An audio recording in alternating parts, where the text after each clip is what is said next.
It's been over 23 years since the original release of Final Fantasy IX, and time has only served to create a real sense of reverence around this specific installment into the franchise. Billed as a love letter, Final Fantasy IX would incorporate many elements and illusions that paid tribute to its 8 predecessors, but at the same time, it would still be very much in tune with the modern gaming experience, featuring cutting-edge graphics and a fast-paced battle system.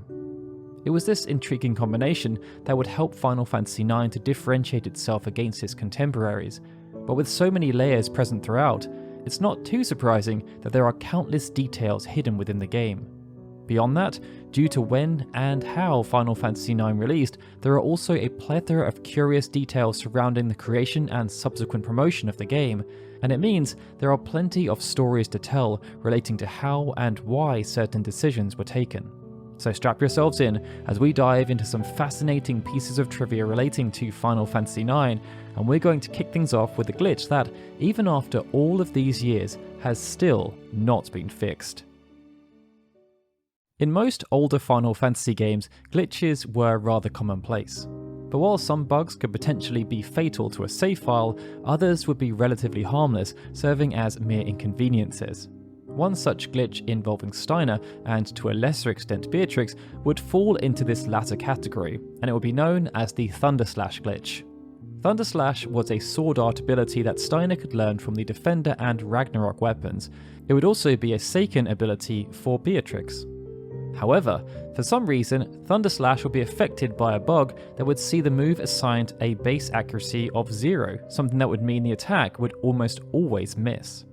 After digging deeper, fans found that the bug stemmed from Thunderslash being incorrectly defined as a gravity spell, meaning it would perform fractional damage as opposed to weapon-based damage.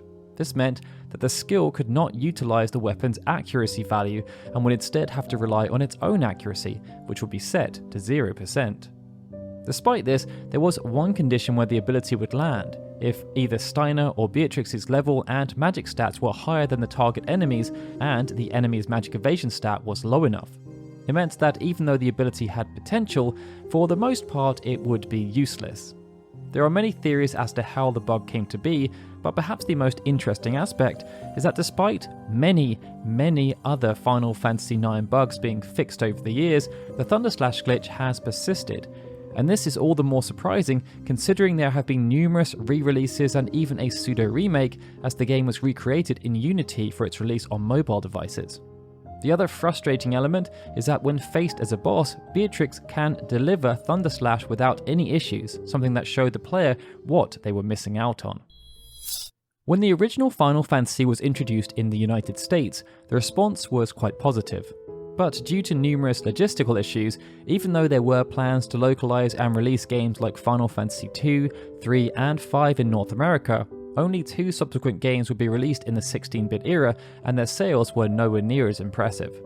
The sales of Final Fantasy VII then dwarfed everything that had come before, with a huge marketing campaign used to make gamers across the continent aware that something special was within their grasp.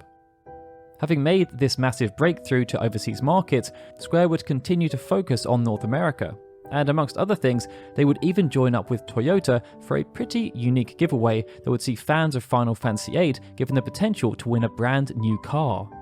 With Final Fantasy IX, Square wanted to go the extra mile, hosting 2 promotional events. On the 8th of October, this would see them host the Final Fantasy IX Consumer Demo Day event, which would allow fans to go hands-on with the game. This was then followed up by a special launch event on the 13th of November, where attendees could even purchase a copy of the game a day earlier than its official North American release date. Both events would have an incredible turnout, but perhaps the most unique aspect related to what became known as the Vivi-mobile. Someone within the marketing team decided it would be fun to fill an entire car full of Vivi plushies, with fans tasked with guessing how many there were in the car in total. The correct answer was 1,228 Vivi plushies, and the winner, Mike Green, won a PlayStation 2, alongside a collection of goodies including jackets, CDs and games, as well as exclusive merchandise that was no longer available for sale. Now, as the Final Fantasy franchise developed, more and more time and effort began to be invested into lore and world building. And with the franchise venturing onto the PlayStation, this came to the fore. But with Final Fantasy IX, the developers really wanted to kick things up a notch. The objective was to create a rich, immersive setting that felt alive and populated. And to ensure this was delivered, time was spent on creating an expansive world map that would feature unique civilizations and numerous connected towns and cities. But they didn't just stop there, as to ensure those towns and cities felt believable in terms of their size and scale, literally hundreds of NPCs would be created. This would end up being a huge undertaking, as not only would there be many more NPCs featured in 9 than there would be in Final Fantasy 7 and 8 combined, the majority of them would be given specific names, and this would be a purposeful act. Scenario writer Kazuhiko Aoki would later reveal that the writing staff placed so much emphasis on this aspect of the game that they actually didn't really differentiate between the main characters and the supporting NPCs. And by giving them all names, they felt compelled to develop each of them so that their individual stories would come to life whenever they came on screen. This would then feed into the prominent themes of life and death featured throughout Final Fantasy IX, as the idea of these NPCs each having their own individual identities would be an important part of giving Gaia itself its own identity. For any Final Fantasy game, it's commonplace for certain concepts or ideas to be discarded or modified to some extent during the development phase. Final Fantasy IX would be no different, and it meant that even though it would be more refined than its predecessors, plenty of dummied elements would still exist to give a flavour of some elements that didn't quite make the cut. Perhaps one of the better known cuts would be the balloon collecting minigame featuring Vivi, but many would be more obscure, and one of the most intriguing related to Baku. After discovering Princess Garnet had gone missing right at the beginning of the game, Zidane would insist on finding her before leaving the forest, but he would be met with opposition from Baku. In an unused segment, players could have selected whether they wanted Zidane to look for Garnet or listen to Baku's advice. If the latter choice was selected, they would have then been greeted with a cutscene showing Zidane and Vivi sleeping, but it would have shown that Zidane would have been haunted throughout the night due to his decision. Based on how Zidane's character would end up being portrayed, it's perhaps understandable as to why this concept was removed, but it's a curious peek behind the curtain that shows the various steps taken to ensure characters are developed in the right way. Beyond this, some other data mines would reveal deleted full-length ATEs, including one titled Steiner's Bitterness, which was basically him just being upset about the wrecked Prima Vista, and another called The Treetop Town of Clara, which featured an exchange between Freya, the King of Burmecia, and the High Priestess of Clara. Continuing with the subject of scrapped game content, there will be another interesting element within Final Fantasy IX that would ultimately not make the final product. In Disc 3 of the game, Zidane and the party would split up to confront the 4 elemental Shrine Guardians as they sought to reach Terra. It would see Zidane and Quina assigned to take down Lich, the Earth Guardian, with other pairings including Vivi and Steiner and Garnet and Aiko. But even though it would have been very interesting to see how gameplay would have adapted to these rather unique pairings, the player would only have the chance to face the Earth Guardian as a boss, with the rest of the Guardians defeated off-screen. Based on the prospect and the history relating to the 4 fiends within the franchise, this would prove to be an interesting choice, but it seems as though it wasn't always the plan.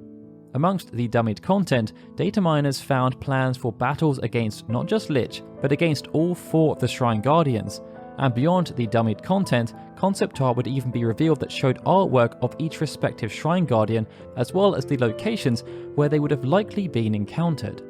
It's unknown why these plans were discarded, but with hindsight, it could have been either due to a lack of time or space constraints, or even just controlling the flow of the game.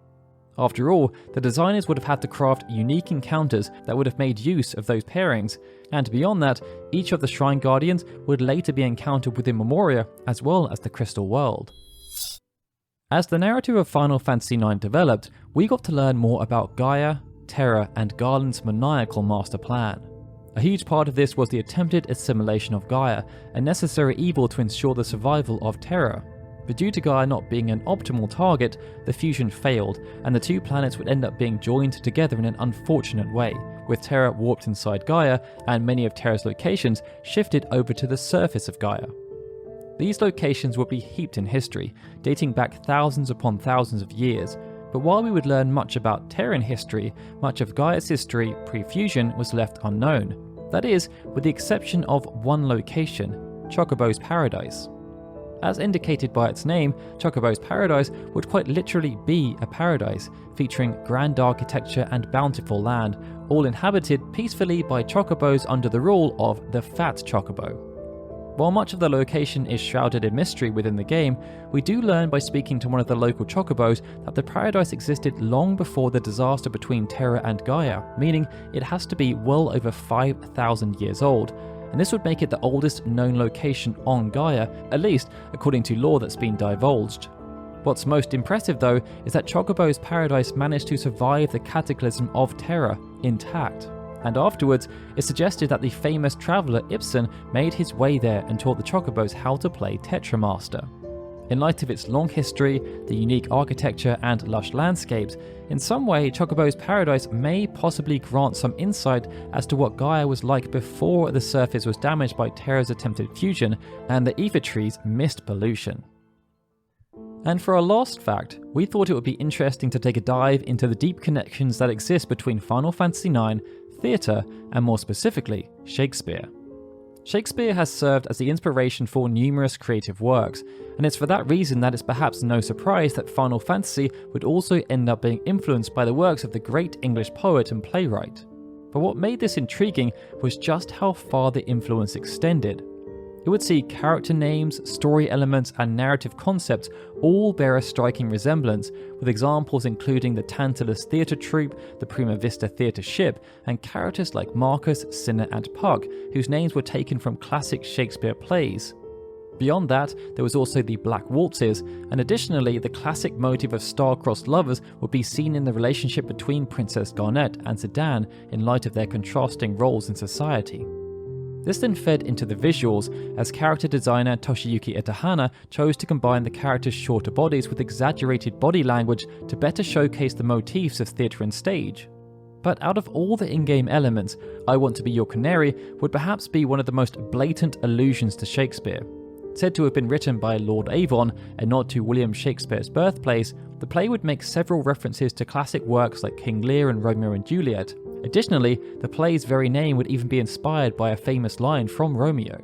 When looking at the significance of I Want to Be Your Canary, the sequencing would also be quite interesting.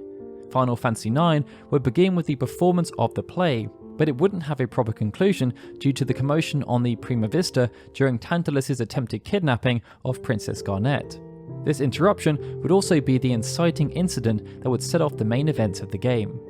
Later on, during the game's ending, we would see the play performed once again, but this time it would conclude with Zidane and Garnet's reunion. In some ways, this could be seen as the play coming full circle, as the game would both begin and end with its performance. And with the final scene depicting the audience and the other main characters giving a round of applause to Zidane and Garnet on stage, this would further elevate the theatrical essence of Final Fantasy IX. And with that, we're done. Those were 7 pieces of trivia relating to Final Fantasy IX that we feel you might not have known. Though of course, I'm sure there are some amongst you who probably knew them all. What were some of the facts that stood out to you though? Let us know in the comments below, and if you enjoyed this video, please give us a like and hit that subscribe button. Alright everyone, with that, this is Daryl signing out. I'd like to extend a big thank you to all of our Patreon and YouTube membership supporters, especially Benjamin Snow, Chris M. Walker, The Livestream, Elsa Claire Farron, Galcian D. Kujata, Gregory, Justin Dent, Lord of Morning, and Zukan TDK, who are super special Onion Eye supporters, and of course, a big thank you to everyone for watching this video. I'll see you all again soon for more Final Fantasy goodness.